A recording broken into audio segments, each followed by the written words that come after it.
want to get to some new details that are coming out of the Ukraine right now. United States accusing Russia of war crimes through the forcible transfer of Ukrainians to Russia, and it is now prompting some senior UN officials to demand that they get international access to these apparent filtration camps. Joining us now with the very latest details on this disturbing development is correspondent Sarah Williamson. Sarah. Well, that's right, Bianca. We're talking about hundreds of thousands of Ukrainians here. And from what I know from my time covering the war is that these numbers are always likely to be on the lower side of what is actually presented. So they're most likely to be a lot more than that. Now, UN Ambassador to the United Nations, Linda Thomas-Greenfield, has come out with evidence that she's confirming that Ukrainians are being interrogated, detained and forcibly deported to Russia in an operation that is overseen by officials appointed by Russian President Vladimir Putin. Now, Russia immediately dismissed this evidence, calling it a fantasy, and says it is the latest invention of Western disinformation campaigns. But well before this information came out, Newsmax spoke exclusively with Vadim Boychenko, the mayor of Mariupol, who told us all about what is actually going on in these camps. Take a listen. Якщо людина, жінка, чоловік не проходить фільтрацію, він потрапляє до тюрми. І там таким чином накопичили вже 10 тисяч маріупольців, щоб ви розуміли. Умови перебування, коли та кімната, яка має там 10 ліжок, а там 30 чоловік, є там умови? Їх нема. Коли вони приносять їжу, вона гаряча, і вони кажуть, їжте зараз. And Bianca, when I was over there as well, I also spoke to a number of people who have told me that they had family members who had been taken into these filtration camps. A lot of them were genuinely scared for their own safety or their family's safety, and they didn't want to go on camera like this man here to talk about it. But what else has come out in this evidence presented by the US is that these Ukrainians are being moved into Russia, passing through a series of filtration points where treatment of alleged interrogations, data collection and strip searches is being yanked aside and being tortured as well, and then sent into detention centres where they are just never seen again.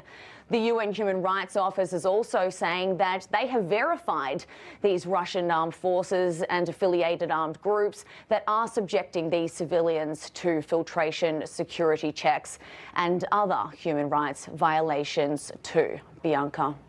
Terrible. Sarah Williamson, thank you for that live update. We appreciate it. I want to talk a little bit more about this and also some funding that is going over. This was U.S. Secretary of State Antony Blinken made an unscheduled visit to Kyiv yesterday here. The White House is now announcing another major new military aid package worth more than $2 billion for Ukraine. That new aid is also in addition to $675 million that Defense Secretary Lloyd Austin here announced just prior to Blinken's surprise visit. That was at a conference in Germany, and that will cover weaponry, ammunition, armored vehicles for Ukraine in this new phase of the war. Joining us now, former Trump 2016 foreign policy advisor, Newsmax contributor George Papadopoulos, and retired CIA analyst Fred Fleitz. Gentlemen, good to have you in today as there are so many moving parts and developments in the war. Thank you for having us here. Fred, first off to you, filtration camps, I mean, Putin's atrocities on full display again. What do you make of this reporting Sarah and our Chuck Holton is revealing with some new intel? It seems pretty certain that this gross human rights violation is going on, and it's even worse than that. There are reports that the Russians are taking Ukrainian children and placing them with Russian families with no notice to the Ukrainian government. So these children will never be seen again. Why is Russia doing this? Other than I think that Putin is a thug, my guess is that they are trying to blackmail the Ukrainian people to stop the war. They're engaging in atrocities to achieve what they cannot achieve on the battlefield. It's just horrible. It is horrible, and it seems like we're in another phase here. The funds are still going over. George, we have $2 billion that the White House announced. in addition to $675 million. A lot of people say it's needed so the Ukrainians can, hopefully come out on the other side of this. But a lot of people also question if there's oversight.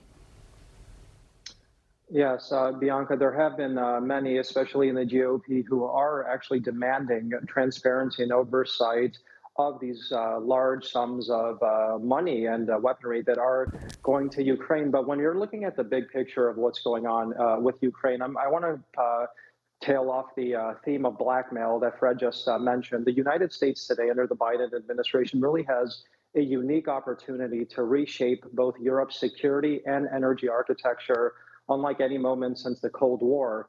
But history is going to remember the bold and the decisive. And this is something that the Biden administration really has not been. They are really stepping over lines with the GOP by not being transparent with where this money is going, where these armaments are going.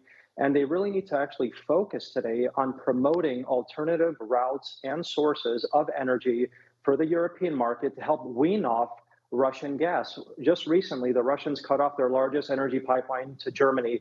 They are now blackmailing the Europeans to lift sanctions on their oil exports. This is going to weaken Europe's position and eventually the United States' position towards this conflict between Russia and Ukraine. This is where the Biden administration really has to be focusing on and making sure that they are aligned with the GOP in transparency regarding both funding and arming the Ukrainians today. Well, no doubt, George, as you say, energy is a big leverage here for Putin. We saw Liz Truss, Fred, in one of her first moves as the new prime minister, expand on fracking. Clearly, that's something with Nord Stream being shut down that Putin is using. But in addition to that, Fred, also just a new detail today about Zaporizhia. We had the inspectors there. They're really concerned.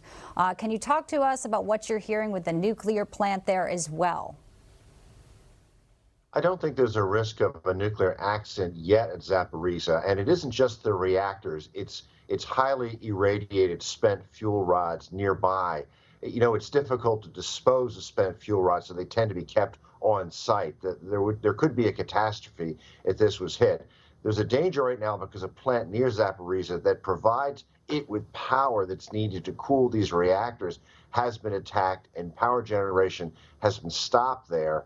So I think there really is a growing danger of some type of disaster coming out of this plant. It is a serious violation of international law to conduct warfare near a nuclear power plant. The Russians don't seem to care about international law, and I'm worried that there's no sign that the threats to this plant are going to decrease.